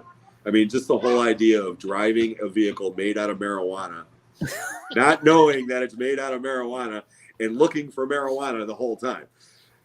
I mean, come on. I always get the first few confused. Is that the one with Stacy Keach? He starts becoming a lizard. No, that's Nice Dreams. Okay. Yep. Yeah, the first one, they're driving the van made out of pot. Okay. The second one, Cheech plays two roles. He plays himself and he plays his cousin Red. And there's like two storylines going on at once. Pee Wee Herman's in that one. Okay. And then in the third one, they're selling weed that turns people into lizards. Okay. And they're selling it out of an ice cream truck, and that's Nice Dreams. Okay. And Stacy Keach plays the same character from Up in Smoke, but because he got high at the end of Up in Smoke, he turned into a stoner, and by the end of Nice Dreams, he turns into a lizard. All right. Oh man. Yeah. I used to watch those all the time, but I could never tell which one was which. Yeah, they kind of run in together. Yeah. Nice Dreams isn't available on Blu-ray because I would own that one on Blu-ray if because I love the first three. I grew up with them, but but Corsican Brothers. Oh God, that movie's painful. That movie is just painful. It's like Yellowbeard. Do you ever see Yellowbeard? No, I've heard about it. Yellowbeard came out around the same time. And it was like billed at the time like a Monty Python movie because half the guys from Monty Python are in it. Okay. And it's just god awful. I mean, it's just I don't know which one's worse. I mean, yeah, don't watch either one. I remember my uncle loaned me a Cheech and Chong album that was made out of like rolling papers, like Big Bamboo. Oh, okay. I listened to that all the time. I had no idea what the hell was going on in it, but I thought it was hysterical. And I was like, I said to my uncle, I think I was like 7 or something when that came, like that. And I remember I'm like, Uncle Jim, this is a weird kind of way to open up an album because you usually, get a Barry Manilow album and you're pulling it out like that and putting it on, And he goes, "You'll learn." Yep. Yeah, I was like I said, I was the youngest of 5. So I had older brothers, and a couple of them were stoners, when they were teenagers. And my brother Greg, and he had Big Bamboo, which that's the album you're talking about. Yep. And he also had one called the Wedding Album, and it was literally you opened it up and it looked like a wedding album where they had pictures from a wedding in it, where Cheech was the bride and Chong was the groom, and vice versa. And I mean, but yeah, same thing, Kenny. I was like maybe 7, 8 years old listening to these albums, not knowing half of the jokes, but still laughing my ass off. I mean, they had a bit called Ralph and Herbie that was literally about two dogs that are like trying to take a shit. I mean, it's just stupid shit, you know, but when you're that age, you know, it was just, you know, hilarious. Yep, see? Wow, that's awesome. Wow, two side ones. That's awesome. Yeah, they were stoned when they pressed that one. That's funny. But yeah, I when I did that comedy list, Kenny, same thing. I was getting a lot of people like, "Where's Ghostbusters?" or "Where's this?" or "Where's that?" You know, movies from the '80s, and it's like, I love Ghostbusters. Okay, it's a great movie. I don't own it. Yeah. Because I've seen it a million times. I never have the desire ever to watch it again. That's not to say if somebody said, "Hey, is Ghostbusters good?" I would say, absolutely, watch it. It's great, you know. But yeah, but those comedy lists, it was just like the what we were talking about earlier, as far as. Excuse me for a second. Yep. Sure. The majority of those movies are from the 70s and 80s. Hey, Bill, what's up? Hey, Bill. Bye, Bill. I mean, my top 5 comedies on that list, 3 of them are from 70s. Yeah. You know, I mean, they don't make comedies anymore. Are you on the site Letterboxd? No. Have you heard of it? No, I have not. Okay. It's letterboxd.com. You can basically track all of your movie watching. Oh. And I've been on it for like 10 years. And you can Kenny, wave when you're ready. Okay. Tell Tom we said bye. Yeah, it was my cousin Bill. He was just leaving a package. Yeah, Bill. Thanks, Bill. They had a Bill. My niece watches it, so it was her dad. So we were just talking about Letterboxd. Oh, okay. And yeah, you can track all your movies. I've been on it for 10 years. And basically I've recorded every movie I've watched for the last 10 years. You can, put in what you've watched, what you thought of it. You can write a review of it if you want to. But I can, because I don't watch a ton of movies like I should be able to, but I don't have a lot of time like I used to when I was single, when, I started on Letterboxd. But I still watch as many as I can. And it's just a great way to just keep track of what you've watched. And literally sometimes I forget if I watched something before or not. No, that's great. I'll check into that. Yeah, it's really worth it. And while I'm plugging things, and I've told Kenny about this, there's another app. If you're looking for movies on streaming, there's a movie app called Viewfinder. Yep. I have heard of that one. Okay. And that if you're tracking down something on streaming, you can look on that and it'll tell you what streaming service a movie's on. But still, support your physical media. Yeah. No, like I said, 99% of the movies I watch, it's out of my collection. Yep. Same here. If I'm watching a movie on streaming, it's because it's like a Netflix original, or something along those lines. Netflix had a movie called The Night Comes for Us. It's a martial arts movie with Iko Uwais and Joe Taslim from The Raid. Okay, I don't know if you guys are familiar with the Raid movies or not. Yes, but Iko Uwais is the star of Raid movies. Joe Taslim was the cop, the good cop, in the first Raid movie. He also played Sub-Zero in the Mortal Kombat movie. Oh, cool. Mortal Kombat. Okay. But this is a Netflix movie, okay? Phenomenal movie, okay? I mean, phenomenal. Bloody as hell, all right? But I wanted a physical copy of it. I mean, I needed a physical copy of it. So I went on eBay, and it's the first and only time I've ever done this. I actually bought a bootleg, from China. And it came with a nice, I had to go grab it because this will blow your mind. But anyways, it comes with a nice slipcover that you open up. It's all in Chinese, okay? Right. But it's the movie. I played it. It plays beautifully. It looks great. It's got all different subtitles, different, whatever. But when you look at the credits on the slipcase and on the cover, The name says The Night Comes for Us. All of the other credits are the credits from the movie Knives Out. Wow. I'm looking at this thing and I'm like, Jamie Lee Curtis and Chris Evans are not in this movie. You know what? So then I grabbed Knives Out off my shelf and I put them next to each other. And I'm like, holy shit, they're the same credits. They That's just changed hilarious. one. Yeah. But funny. yeah, if you have Netflix, I can't recommend that movie enough. It is phenomenal. It's called The Night Comes for Us. It is, if you like martial arts movies. Yeah, definitely. And it is very, very violent. I mean, extremely violent. But oh my God, is it entertaining? Yeah, I love the first Raid movie. That was fantastic. That blew my mind. I watched that as a blind. I had no idea what I was getting myself into. Yeah, I love them both. I love them both. Yeah, I haven't seen the second one yet, but the second one is one of those few sequels that I would say surpasses the original. Oh, really? And I absolutely love the original. But Okay. the Raid 2, I also did a top sequels list. Okay. On my, just from my collection. Okay. Yeah. That I have on Blu-ray. Raid 2 was in the top 5. Oh, wow. Wow. It's a phenomenal movie. It is a masterpiece of action. I would call it like the Godfather of martial arts movies, quite honestly. Really? It's that epic. It's Wow. 2.5 hours. The story's great. The performances are great, but the fight scenes are unbelievable. Mad Dog from the first one. Mhm. You remember Mad Dog? Vaguely. He was the guy that yeah. fought the two guys. Yeah. Gets the thing stuck in his neck and he's still fighting. They brought him back for the sequel of playing a different character. Oh, okay. And it's so funny because I watch people react to that movie online.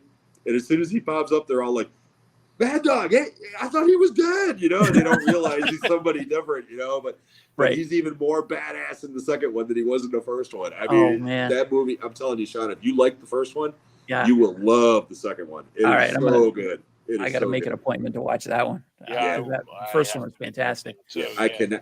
I mean, outside of Fury Road, I think Raid 2 is probably the best action movie I've seen in the last 20 years. Wow. That's Awesome. that's I'm not exaggerating. That's how good Okay. it is. It is just Okay. phenomenal. Yeah, Fury Road is my top action movie of all time as of a month ago because I rewatched it. Yeah, I love And- that movie. Fantastic. I really wanted to see Furiosa at the theater, and I didn't get a chance. And I will be picking that up as a blind buy because I know I'll like it. I'm sure I'll enjoy it. If you've got a Walmart near you, word is out that it came out early and it is on the shelves. Yeah. So I actually stopped at the Walmart today, but I didn't go over by the movie shelf because I was Oh. like, "Ooh, I gotta be nice. I gotta be good."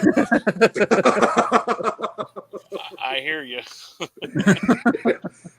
Ask me again on Friday, maybe my opinion will change, But today I was like, nah, I'll be good. yeah. Well, it'll be on Max in 3 days. So Really? yeah. Yeah. Because I've got Max. Because I've got HBO, so I get Max for free. So Yeah. It'll be on Max. cool. On I mean, the I'll 16th. still buy it, but yeah, I will definitely check it out on Max. Yep. For sure. And you can buy just drop, as the kids say, drop today too. Twisters is now available in digital to watch at home. Yep. Yeah, but I refuse to rent a digital movie for $20. Oh, I didn't know how much it was. I guarantee because it's still in the theaters. So I Right. guarantee renting it is probably $20. Oh, And yeah. it's like if I'm going to spend $20 for it, I'll wait an extra month until it comes out on physical media and spend an extra $5 for it and get the Blu-ray. Yeah. If I'm gonna spend that much, I'm gonna either see it theatrically or I'm gonna get the physical copy, but I'm not gonna rent for that. Yeah, my wife just wants me to ridiculous. take her to see it. I like okay. Here's my first hot take of the night. Uh-oh. Twister. It's taken we're Twister. 6 minutes from the end of the show and then we're Yeah, I getting know. the Here first we hot go. take. See, I can bow out gracefully. Twister. I like that movie. Mhm. I don't love it. Okay. Okay. I put that in the same boat as Independence Day. The first time I saw Independence Day, the first time I saw Twister, I thought it was the greatest movie I ever saw. Theatrically. Yeah. Then I saw it on. The more times I see it, the less I like it. Mhm. So I haven't watched either of those movies in years because I like to keep good memories of it. Yeah. When Independence Day 2 came out, I knew that was going to be a piece of crap. You Yeah. know, and I was right. You know, I mean that movie's a piece of shit. Twisters, I've heard good things about, but again, I'm not in a big hurry to see it theatrically. I know my wife; she'll probably make me go see it. You know, which whatever, that's fine. It's making good money. It got good reviews. You know, I don't know why this Glenn Powell guy is such a huge star. I don't get it either, Jim. And again, I don't either. He's not a bad actor. You know, I mean, I've seen him. I mean, he's good in Top Gun. I've seen him in a couple of movies. You know, he's a decent actor. But again, suddenly this guy's headlining movies, and I'm like, who the hell is this guy? Yeah, he kind of came out of nowhere. He was in that Anyone But You, I think, with Sydney Sweeney, and now he's a huge star. I don't get it. I think he did TV too. But I don't know. Like you said, I don't follow his career, so I don't know what he's done. But if we would have had a show the weekend after, or the Tuesday after the Weekend Twisters opened, I would have eaten my hat because I thought it was going to bomb. I literally didn't think it was going to do anything. I thought it was the most unnecessary movie of the year because it looked like from the original trailers that they were running that it was going to be just a rehash of the first one. Right. Yeah. Just updated with bigger and stupider special effects. That's kind of what I thought. And then they retooled the trailers and it started looking a little different. And then the reviews started coming out and I'm like, wait a minute, this is supposed to be pretty good. And then people who I knew saw it and they're like, oh yeah, it's really good. I'm like, okay. And then my wife heard it. And she's like, oh, we got to go see it. So, so I'm laughing at Steve's comment. Glenn Powell. Apparently that's all you need nowadays. I'll have to take Steve's wife's name or word for it because I have no idea. But for Steve's wife, does he have a better butt than the guy from Love and Thunder? Who, Chris Hemsworth? Well, I don't think it was Chris Hemsworth. I think it was his body double. Oh, his body double's butt? Yeah.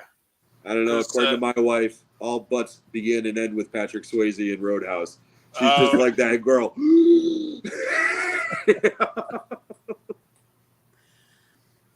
Oh, you know what? I've got an answer for the actress whose career ended prematurely. I just thought of this. Who? You mentioned Patrick Swayze, and I just thought of it. Jennifer Grey. Oh, yes. Jennifer Grey. The nose job. Yep, she got the nose job and it ruined her career. Yep. Just thought of that. Yeah, she was a beautiful girl. Oh, she likes this too. My crazy ex-wife actually made me take her to see Roadhouse on our honeymoon. No way, really? She's a good woman then. No, we divorced 5 years later, but I love I'm sorry. But I love Roadhouse. You don't have Vietnam flashbacks to that moment? Okay. No, actually, that was probably my favorite movie that year. Oh, okay. I do. I love that movie. All right, hey Kenny, we got to get our movie picks in by the end of the show, and the end of the show is coming up. So you want to do it real quick? Yeah. Or do you want to save until next week? My to-be pick of the week is a 1991 movie called If Looks Could Kill with Richard Grieco. I love that movie. This movie was supposed to launch him into superstardom. It bombed at the box office, but it was a huge video rental. Absolutely. I remember it never stayed in. I waited about 3 weeks till I finally got to see it. I love the movie. I think it's funny, and it is on Tubi for free. Condom in a can. I love that movie. I haven't seen that movie. I haven't even thought of that movie until you mentioned it. And as soon as you did, Condom in a Can just immediately popped up into my head. That guy trying to bite open that can. All right, my movie pick for this week is Save Yourselves, which is sort of a Gen Z millennial alien invasion flick about a couple that they go up into the I think it's upstate New York to kind of go off the grid for a weekend, and the Earth gets invaded by aliens while they don't have access to their phones, so they have no idea that the Earth is being invaded by aliens, and the aliens start sort of making contact with them, and they don't know how to deal with it, so they deal with it in their own special way. It's not the greatest movie ever made, but it's kind of entertaining and kind of funny, and it made me laugh and think a little bit. So I found it for $1 at a drugstore, and it was well worth $1. Oh, okay. But it entertained me, and I think you can find it on Max if Okay. you're streaming it. So that would be my pick of the week. It's kind of an off the wall movie, but it's worth a watch. Cool. Yeah, I'll check into that one. I've never heard of that one. Jim, you it's- got one offhand? Well, I already showed 2, but I brought a couple other ones here.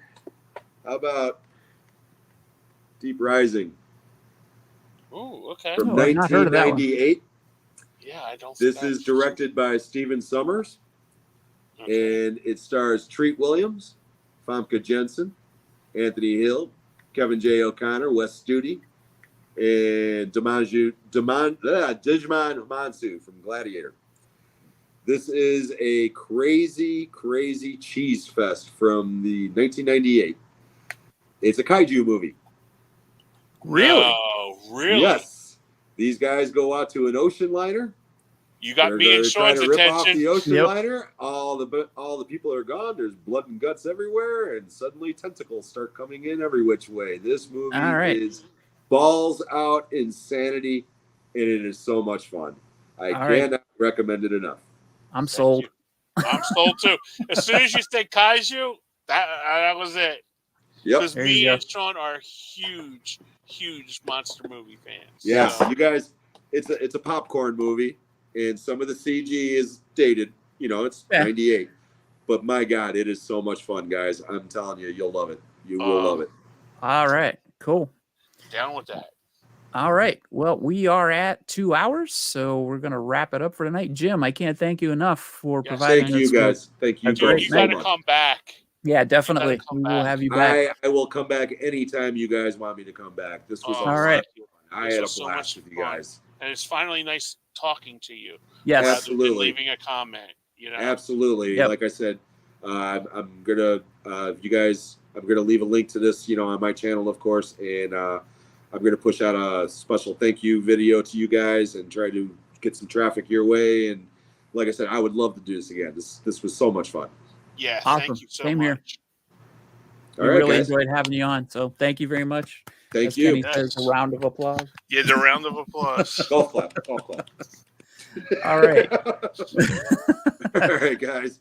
All right. Have a Thanks great everybody night. for watching. Thanks, Jim. Thank you everybody in the chat room. And we will see you. And if you're watching this later on, thanks for watching. Have a Good good night. night. Night, guys. Night.